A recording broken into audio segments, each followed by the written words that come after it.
We're here at another home in Florence Park, and let me tell you, this landscape looks completely different. We are at the Blue Residence, and joining us today is Teresa Blue. And Teresa, your style, it speaks to me a little bit. So I'm so happy it does. It's definitely a repurpose, use what you have. I mean, let's look at your vegetable garden first of all here. I love that you have used tree logs to kind of create these raised beds. Yeah, I like the vertical look and the logs, and I kind of have logs throughout the garden, and I just like to keep things as natural as I can. Yeah. And so you've got pine straw around. I mean, one of the things that I always try to emphasize is you're building the soil as you're gardening too. Right. So you're adding organic matter back in. Right. So yeah, I'm always building my soil. When I weed or prune trees, I break it up into little pieces and just throw it back down. Yeah.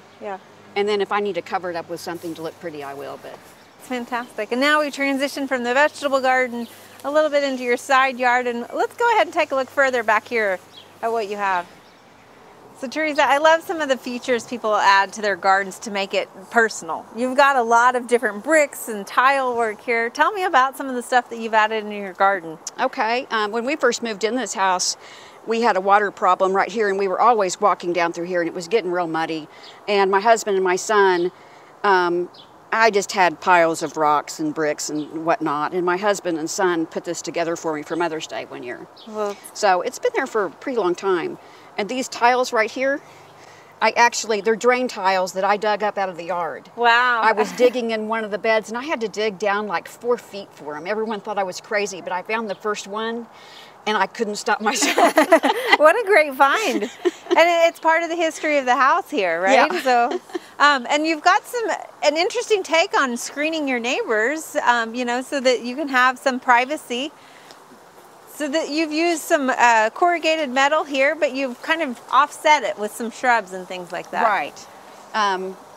When I put it in, I did want to screen these, and I wanted something other than complete trees. It was just going to cost so much money to buy that many trees.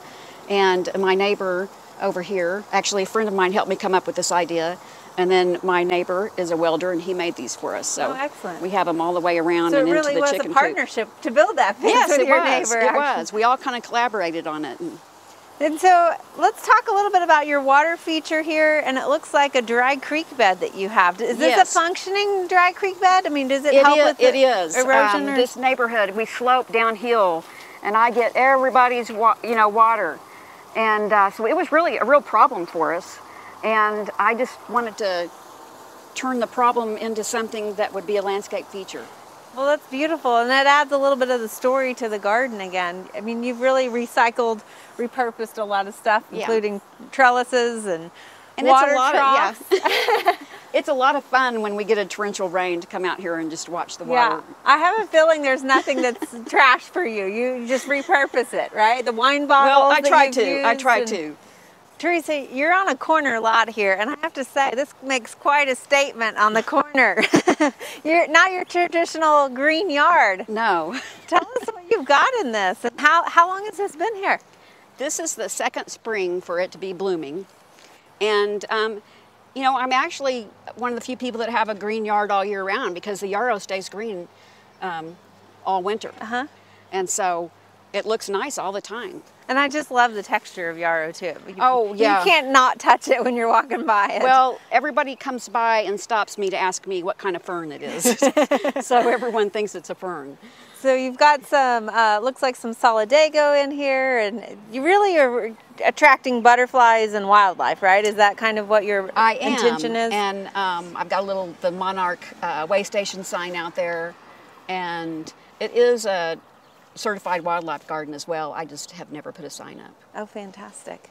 So what are, we've got some bachelor buttons in here, what all do you have mixed in here? Well, the other blue one that's blooming is the prairie flax. Okay. There is gaillardia, horsemint.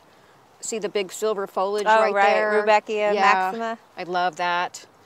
The foliage itself just, makes a statement. So what kind of maintenance goes into having a garden like this, a front yard like this? I haven't done much to this since I planted it. when I first planted it, I was on Bermuda watch.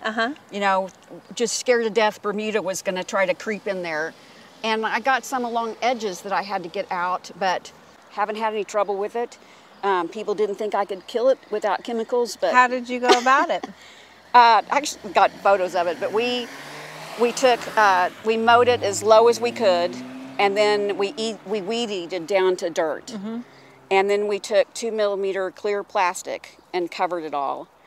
And in the summertime, I'm guessing? Yes, at the beginning of August. Okay. And we actually did it the year that we had the coolest August that I remember in Tulsa, so it wasn't really the best time to do it. So the solarization helped suppress the Bermuda, and I would imagine all of this shade cover has really suppressed it too. Right, yeah. And when we got it all killed out and took the plastic off, then I just broadcast the seed by hand that I mixed. I ordered it and mixed it. And then I put down a cocoa mat over it to hold it down so that the birds and, so that it just didn't get float off with the weather, with erosion, and the birds didn't get it. And then that cocoa mat just,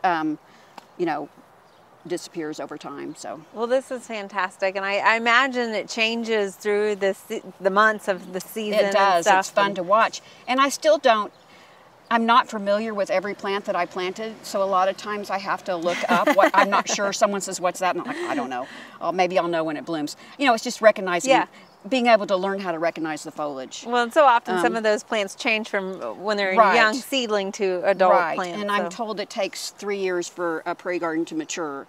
So I have grasses in here too that if you just really look around, you'll see some new things coming up that were not up last year. Well, it looks fantastic, and I think you're making the butterflies happy. This is great to see in such an urban environment. Thank you for sharing it with us. Well, thank you so much for coming. We hope you enjoyed this video. It's part of our Oklahoma Gardening YouTube channel.